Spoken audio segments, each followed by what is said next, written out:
Welcome to Larry King Now. Our guest is Kute Blackson, teacher, inspirational speaker, and entrepreneur. Kute's book is You Are the One, a bold adventure in finding purpose, discovering the real you, and loving fully. What does the title mean, You Are the One? You know, I think many of us, we're looking outside of ourselves. We're looking outside of ourselves for love. We're looking outside of ourselves for someone to come and save us. And what I realize is no one's coming. You know, the government's not going to save you. The aliens aren't coming. I mean, ultimately, we have the power within ourselves. And that's really the essence of the book. And do you think most people don't know that? Deep down as children, I think we have a sense. But somewhere along the line, we get conditioned and we forget who we really are. We forget the power inside of us. And either we abdicate responsibility or we become victims and we forget. So why is it that so many people who seem to have it all are unhappy? I think they've forgotten who they really are, ultimately. And as a result, they're seeking happiness outside of themselves, thinking that the drugs or the fame or the money is going to make them happy. And I found that nothing outside of yourself will make you happy unless you're truly happy inside. Do we prioritize the wrong things? I think we do. You know, sometimes you might get everything that you thought you wanted, only to realize that wasn't really it. And so much of our culture distracts us. So much of our culture, social media and television and what have you, distracts us from who we really are. So I think it's important that we remember who we really are at the core. You tweeted recently, honor those that have been a part of your life's journey, especially those that caused you pain. Yeah. Honor those that caused you pain. Yeah. Why? That's forgive. That's as old as the Old Testament. It's about forgiveness, but I think every experience is your teacher. And every single, I believe that we are here on this planet to grow and evolve, to become who we really are, to become the highest version of ourselves. So every single experience, every single relationship, I think helps evolve us and teaches us about who we are, gives us the opportunity for that. So I say who we are today, every experience, who we are today has helped us become who we are, and ultimately give our gifts to the world. You also say you have to love yourself, right? Yeah. If you're not going to love yourself, who's going to? No one is going to love you like you imagine in your wildest dreams. So that's why I say you are the one. Stop waiting for anything to be different. Is there a line between loving yourself and being egomaniac and arrogant? Of course there is. I think part of that line is where you go into delusion, where it's just self-obsession. I think one of the sources of suffering is where we get obsessed with ourselves. So we have to be aware of that line, where is it self-obsession, where is it true self-loving? And also seeking external validation, Yeah. right? The acceptance by him. I think we seek external validation when we're not loving ourselves. And I think that's part of the path. What part of this process does social media play? You know, I think social media is a very externally focused medium. And two things, I think it distracts us from who we are because there's so many of us who are constantly, you know, on social media checking for how many likes, how many people commented on our posts. And it focuses our attention not inside, but outside. And I think to really be centered, and to listen to what our truth is, what our calling is, what we really feel, we have to go inside. And I think those things tend to focus us externally. So one of the things I encourage people, my clients, is to have a detox day, a digital detox day where you unplug from social media for a day. And as a result, you get to listen to what you really feel. You get to listen to the truth inside. How did you get to be you? How did I get to? I don't know. It just was me, you know. Are you a psychologist? I'm not a psychologist. My entire life has been a quest. You know, from age 5, my first memories were two things: feeling a deep calling to serve humanity. I just felt it. It was a burning desire. Are you from Ghana? I was born in Ghana. My father's from Ghana. My mother's Japanese. I grew up in London. Now I live in the US. So I feel like I'm from everywhere. And I felt this deep calling to serve humanity. And it was just burning inside. And I grew up seeing, my other first memory was seeing a crippled woman crawling on the floor.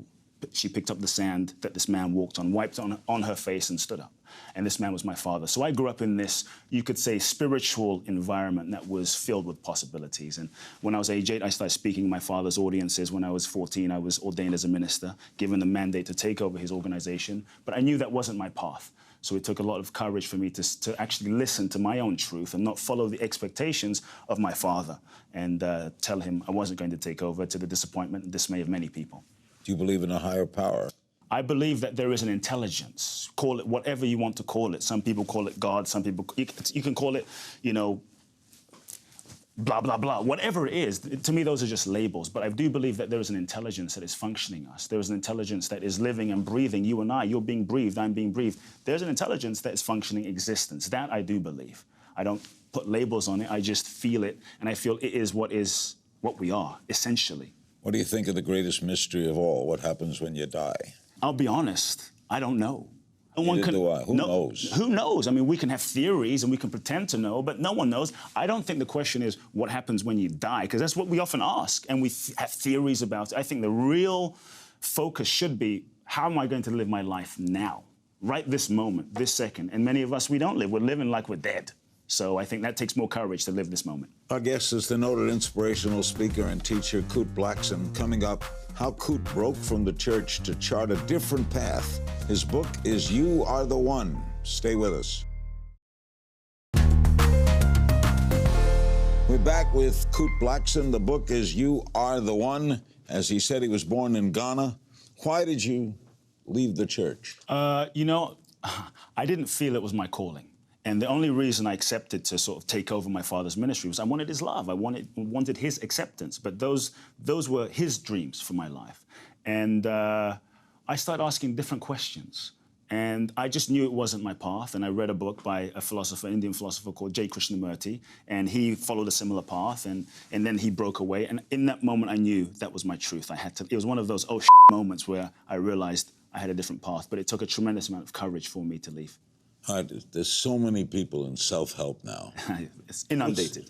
What is the best way to use this book? I wrote a book that was slightly different. It wasn't typical 7 steps to this, four steps to that, a formulaic self-help book, because I think everything that needs to be said has been said. I wanted to write something that was straight from my heart, and it's stories, it's metaphors. So I think if you read it and then ultimately apply it, that's the key. The application, speed of implementation is the key. Can people really change?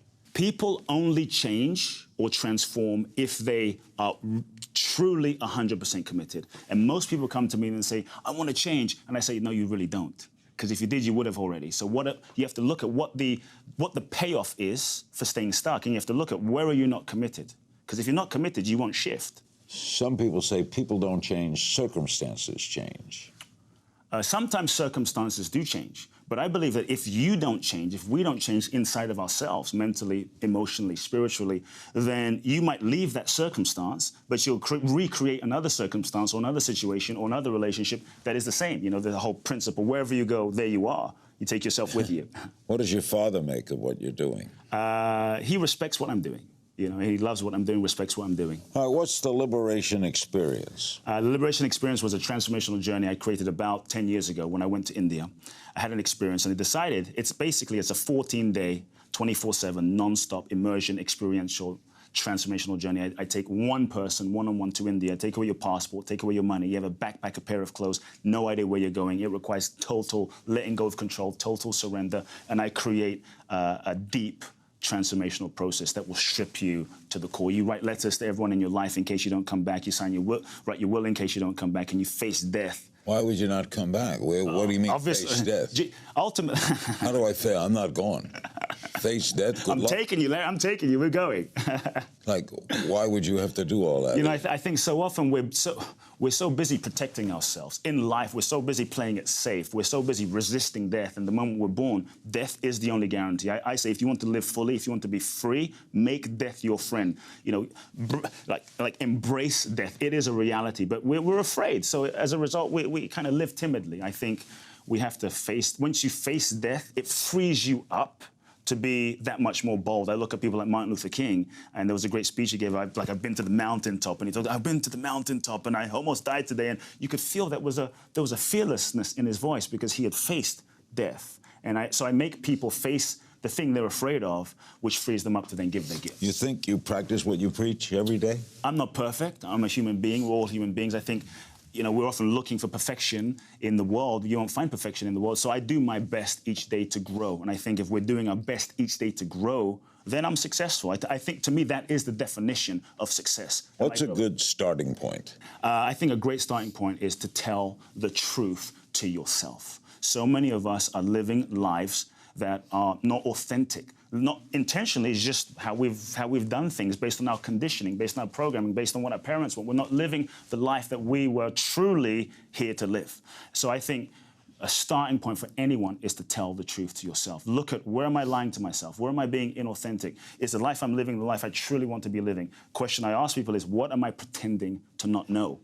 Do you do classes? Do you do speaking? I do seminars, I do events around the world. I do twice a year, I take people to Bali, which is kind of based on my book. I don't really do the India journeys anymore, but I do seminars. Why Bali? Bali is different from India. Bali is a very tender, loving, feminine space. So Bali high, they call. It's gentle.